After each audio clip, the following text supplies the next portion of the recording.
Dimanche dernier, je parlais de cette réalité que le Père, le Fils, le Saint-Esprit habitent en nous. Et que nous portons ce trésor que nous sommes dans des vases d'argile. Nous sommes fragiles, mais à l'intérieur de nous, nous portons un trésor qui est notre Père, le Fils et le Saint-Esprit.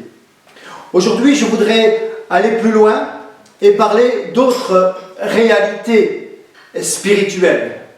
Si le Père, le Fils, le Saint-Esprit habitent en nous, cela veut dire que nous sommes des êtres spirituels. Si nous sommes des êtres spirituels, nous avons besoin de comprendre que nous avons besoin de voir certaines choses avec nos yeux spirituels. C'est important de comprendre cela. Le titre de mon message ce matin, c'est « Résidence principale ». L'idée principale de mon message ce matin, c'est parler d'un déménagement. De la résidence secondaire à la résidence principale. Vous allez voir où je veux en venir. Nous avons entendu dernièrement dans les informations que beaucoup déménagent de notre pays de France pour s'installer dans d'autres pays, terres d'accueil, en particulier pour ceux qui prennent leur retraite. Les avantages sont plus intéressants, donc il y a ces terres d'accueil. Ils quittent leur résidence principale pour aller maintenant dans une autre résidence principale. Et bien souvent, leur résidence principale devient une résidence secondaire. Je donnerai un exemple. Je pense que les enfants d'immigrés vont plus comprendre ce que je veux dire en parlant de cette réalité. Immigrés ou même ceux qui ont dû changer de région à cause de raisons professionnelles pour pouvoir justement subvenir à leurs besoins ou à un meilleur avenir. Je me souviens que, ce que me disaient mes parents, ils ont quitté leur pays d'origine, l'Italie, pour venir là où il y avait du travail, dans notre région de Lorraine.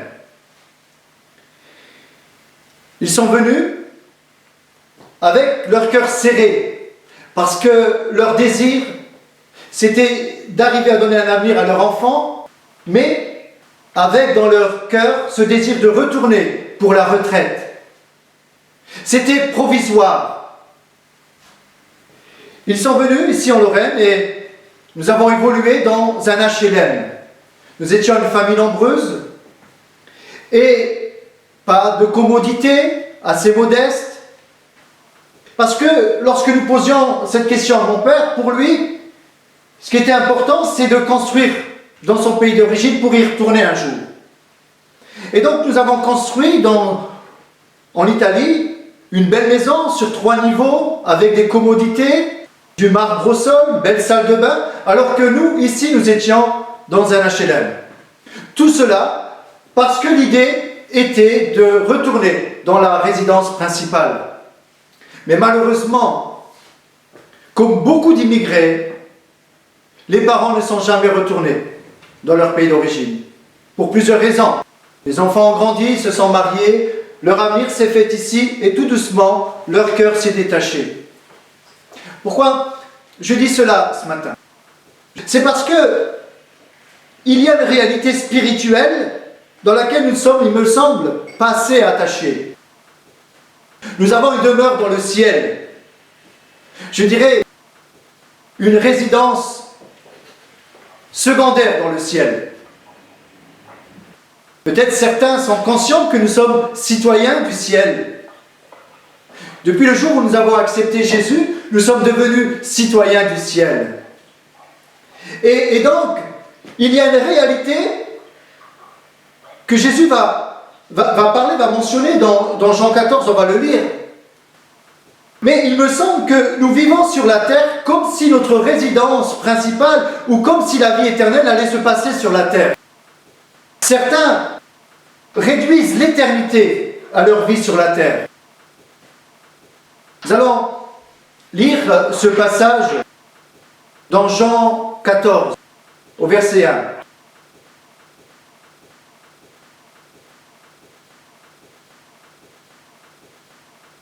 Jean 14 au verset 1.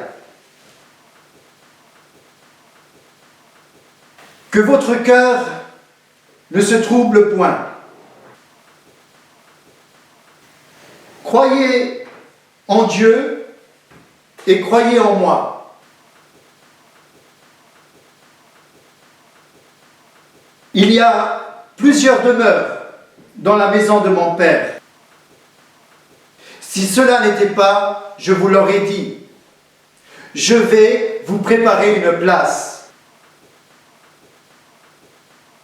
Et lorsque je m'en serai allé et que je vous aurai préparé une place, je reviendrai et je vous prendrai avec moi, afin que là où je suis, vous y soyez aussi. Vous savez où je vais et vous en savez le chemin. Thomas lui dit, Seigneur, nous ne savons où tu vas. Comment pouvons-nous en savoir le chemin? Jésus lui dit, je suis le chemin, la vérité et la vie. Nul ne vient au Père que par moi.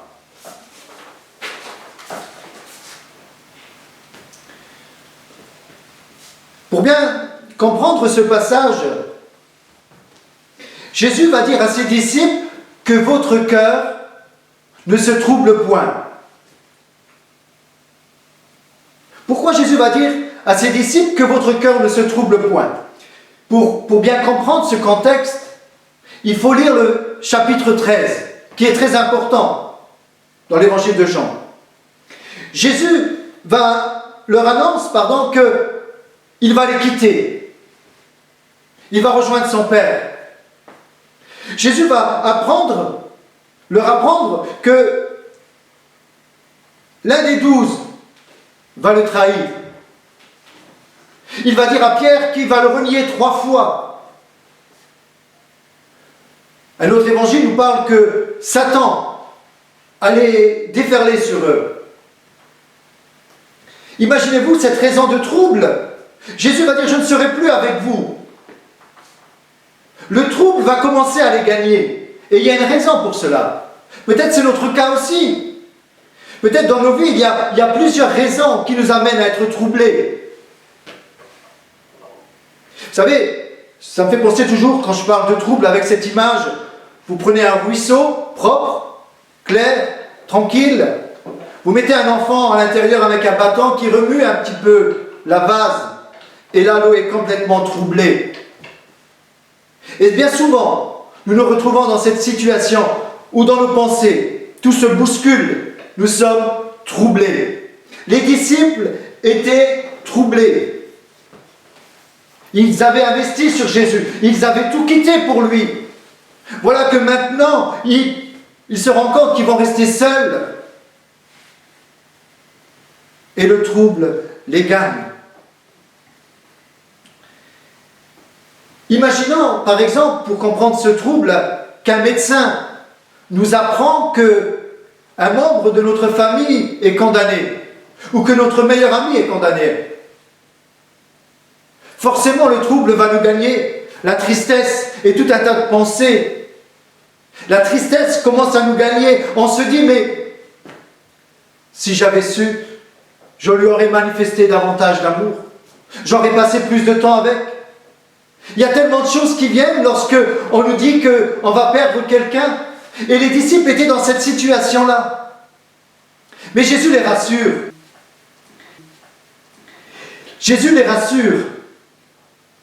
C'est pour cela qu'il leur dit que votre cœur ne se trouble point. Et il va leur dire, croyez en Dieu et croyez en moi.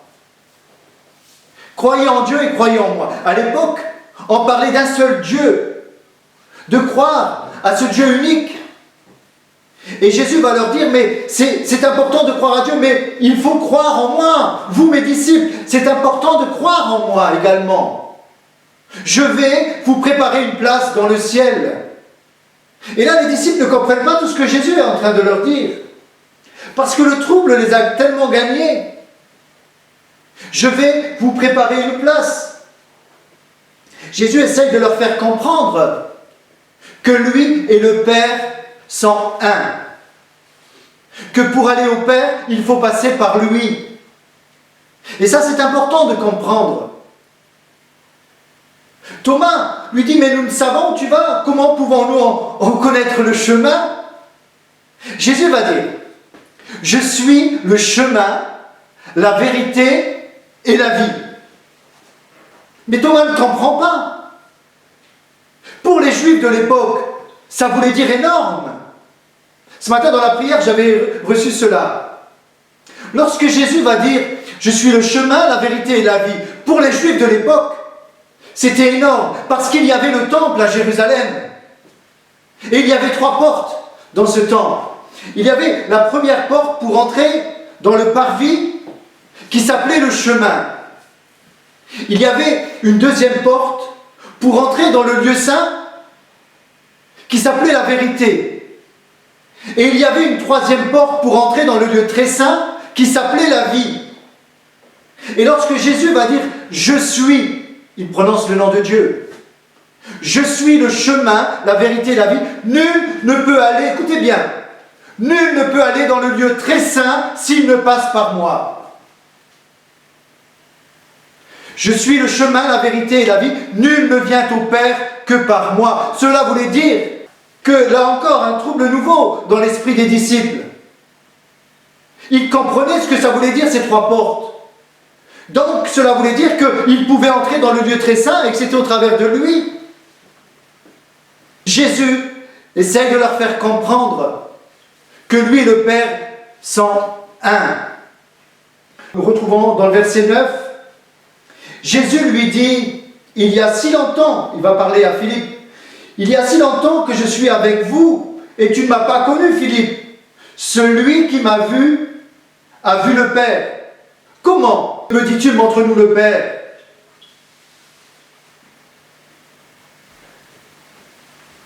Celui qui m'a vu a vu le Père. Jésus est en train de leur dire, ok, je vous ai dit ce qui va se passer. Mais sachez une chose, vous devez avoir de l'espérance, de l'espoir. C'est que je vous prépare une place dans le ciel. Il y a plusieurs demeures dans la maison de mon Père. Si ce n'était pas, je vous l'aurais dit, je vais vous préparer une place. Comprenons que nous avons une place qui est en train d'être préparée dans le ciel. Bien souvent sur cette terre, nous sommes tellement pris par les choses de la vie. Oh, nous repoussons cette idée du ciel, du paradis. Lorsque vous faites un petit sondage autour de vous, certains vont dire, oui, je crois au paradis. C'est pour les gens qui sont bons. Le paradis, oui, bon, quelque part on verra après si ça existe. On ne prend pas assez au sérieux. Que lorsqu'on ferme les yeux sur cette terre, on va les ouvrir devant le tribunal de Christ. C'est une réalité. Nous avons une demeure qui nous attend dans le ciel. Il y a plusieurs demeures dans la maison de mon Père. Et dans ce passage que nous avons lu de Jean 14, lorsque Jésus va dire « Il y a plusieurs demeures dans la maison de mon Père, si cela n'était pas, je vous l'aurais dit, je vais vous préparer une place. Et lorsque je m'en serai allé et que je vous aurai préparé une place, écoutez bien, je reviendrai et je vous prendrai avec moi, afin que là où je suis, vous y soyez aussi. Je reviendrai. » Jésus est en train de leur parler de l'enlèvement de l'Église. Jésus, à l'ascension, est monté. Il nous prépare une place. Et il nous dit, je reviendrai vous chercher pour vous avoir avec moi. Je termine parce que je ne veux pas être trop lent. Je termine avec ces paroles de Philippiens chapitre 3, versets 20, 21. Mais notre cité à nous est dans les cieux, d'où nous attendons aussi comme sauveur le Seigneur Jésus-Christ, qui transformera le corps de notre humiliation en le rendant semblable au corps de sa gloire, par le pouvoir qu'il a de s'assujettir toutes choses. Notre cité à nous est dans les cieux. Vous savez, avec ce qui s'est passé, avec ce qui se passe, cette pandémie, nous avons entendu beaucoup de témoignages. Beaucoup de personnes se sont rendues compte de la fragilité de la vie, sont passées à côté de la mort et ont réalisé que quelque part nous sommes fragiles. Malheureusement, d'autres sont décédés et nous espérons les revoir dans le ciel. Et nous savons, nous dit la parole de Dieu, qu'il y a un paradis, mais il y a aussi un enfer. Et c'est tous ceux qui auront accepté Jésus comme Seigneur et Sauveur, qui l'auront suivi, que Jésus va leur préparer une place. Comment voulez-vous que Jésus prépare une place à ceux qui ne le calculent pas sur cette terre? Les gens rejettent notre Dieu, notre Seigneur, ce chemin par excellence. C'est un mensonge de l'ennemi de nous faire croire que le paradis n'existe pas, que c'est pour tout le monde. Il y a tellement de théories sur le sujet. J'aimerais vous dire que nous avons un Père dans le ciel, notre Père qui est aux cieux. Et notre Père qui est aux cieux nous veut auprès de lui au travers de la personne de Jésus. Si nous l'acceptons, si nous acceptons ce qu'il a fait pour nous, si nous le suivons fidèlement, bientôt, il reviendra nous chercher. Ça, c'est notre espoir, c'est notre espérance. Dans ce temps de trouble, ce qui va nous aider à sortir de ce trouble, c'est la foi en Jésus-Christ, c'est notre espérance en Dieu, c'est notre confiance dans les promesses de notre Dieu. Que Dieu vous bénisse ce matin. Amen.